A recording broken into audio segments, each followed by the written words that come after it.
Entah sudah berapa kali Malaysia selalu mengklaim bahwa yang ada di Indonesia milik negeri jiran. Batik, tarian Ponorogo, dan Pulau Sipadan, Ligitan. Itu beberapa contoh saja yang mengemuka. Yang benar-benar diklaim dan lepas adalah Pulau Sipadan dan Ligitan ke Malaysia sejak tahun 2002 sekarang. Perbatas laut entah sudah berapa kali dilanggar oleh negara yang beribu kota Kuala Lumpur.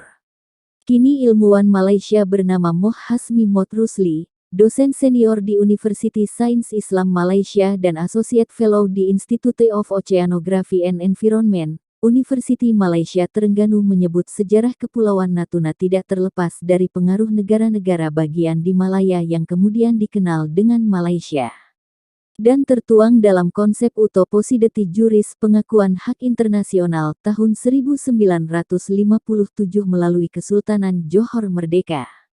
Lembaga internasional bagian dari PBB, United Nations Convention on the Law of the Sea UNCLOS Kepulauan Natuna milik Indonesia sejak tahun 1982 sekarang.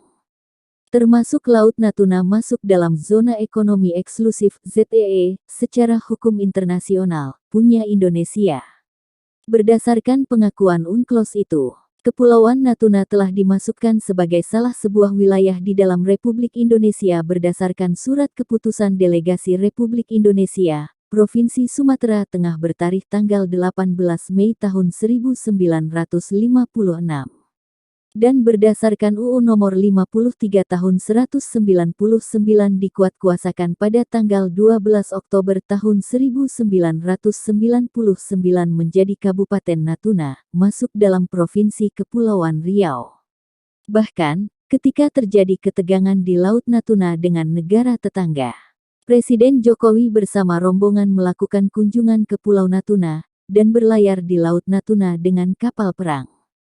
Sepertinya dasar klaim Pulau Natuna milik Malaysia ingin mendulang sejarah Sipadan dan Ligitan.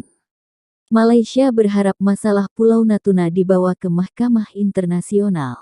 Sehingga dengan mudah di pengadilan Mahkamah Internasional, akan membawa segepok dokumen, seperti yang terjadi pada kasus Pulau Sipadan dan Ligitan.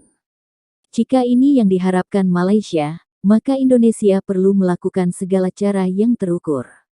Diplomasi menghentikan dibawa ke Mahkamah Internasional, sembari Angkatan Laut kita siaga beroperasi di Pulau Natuna. Jadi, sewaktu-waktu ada dampak terburuk, siap melakukan kedaulatan NKRI di Natuna. Malaysia sadar, jika perang dengan Indonesia selain tak berhasil, kerugian lebih banyak diderita negeri jiran. Maka satu-satunya cara, Pulau Natuna dibawa ke lembaga pengadilan